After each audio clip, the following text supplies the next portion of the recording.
Children, our next topic is cooling caused by evaporation. Children, just now we did the topic of evaporation.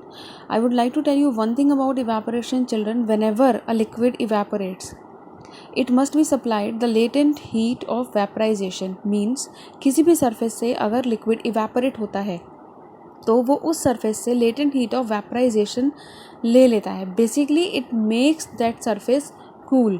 वो surface थोड़ी सी ठंडी हो जाती है. ठीक है.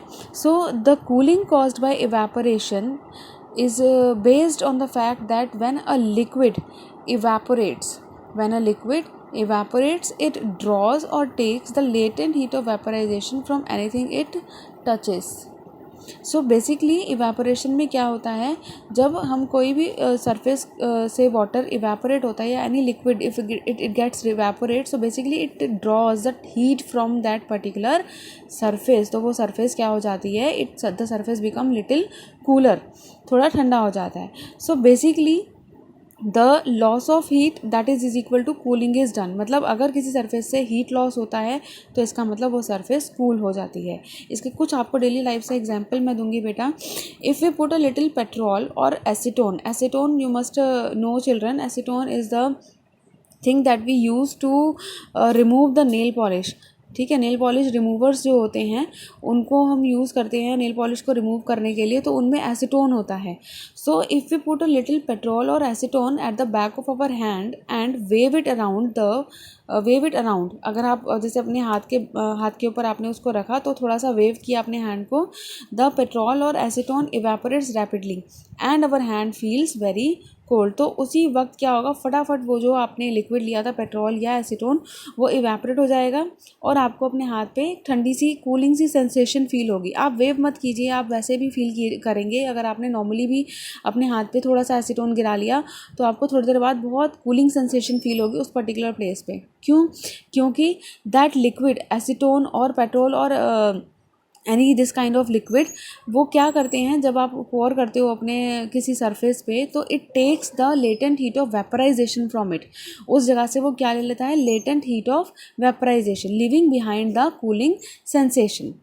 Next example is we generally prefer to wear cotton clothes in hot summer day. गर्मियों में हम जनरली कॉटन के कपड़े पहनना प्रेफर करते हैं. क्यों?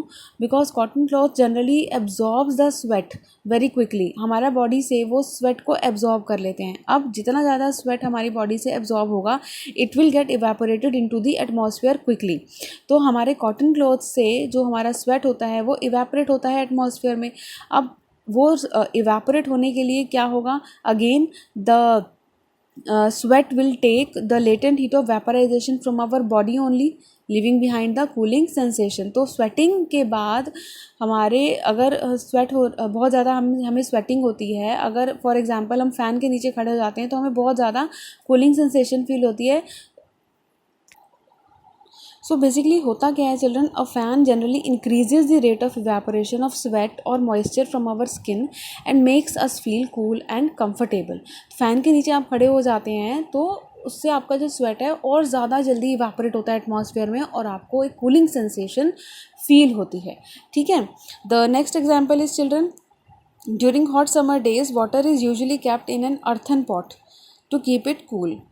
अर्थन पॉट्स आप लोगों ने सुना होगा. अर्थन पॉट्स जनरली जिन्हें हम मटका भी कहते हैं.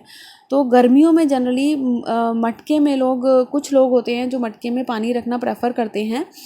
ऐसा क्यों होता है, जनरली हमारे पास आजकल रेफ्रिजरेटर्स हैं, वहाँ से हमें ठंडा पानी मिल सकता है, बट ये नेचुरल कूलिंग होती है यहाँ पे. एक्चुअली क्या होता है बेटा, जो अर्थन पॉट्स होते हैं, अर्थन पॉट्स अगर आप लोगों ने देखा होगा मिट्टी के बने होते हैं. ठीक है.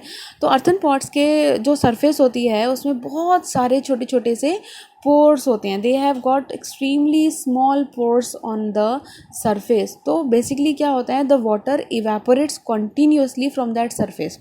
ऐसा होता है, आपने जैसे ये एक अर्थन पॉट है. ठीक है. तो अर्थन पॉट के अंदर जैसे हमने पानी भर के रखा हुआ है तो ग्रेजुअली होता क्या है, जो इसके अंदर का पानी होता है ना धीरे धीरे इन पोर्स में भी जाता है. अब इन पोर्स में जब वो चला जाता है पानी तो वो एटमॉस्फेयर के कांटेक्ट में आते हैं और एटमॉस्फेयर के कांटेक्ट में आने से वो इवेपोरेट होने लग जाते हैं. अब इनको इवेपोरेट होने के लिए अगेन हीट ऑफ वेपराइजेशन चाहिए, latent heat of vaporisation which they take from the water that is kept inside. तो अंदर से जब वो लेटेंट हीट ऑफ वेपराइजेशन लेते हैं तो हमारा अंदर का जो पानी होता है मटके के अंदर का वो ठंडा हो जाता है। तो बेसिकली यही होता है, अर्थन पॉट में वाटर जो है वो हमें ठंडा क्यों मिलता है, क्योंकि जो पोर्स होते हैं उसके आउटसाइड सरफेस पे वहाँ से water keeps on evaporating in the atmosphere leaving behind the cold water.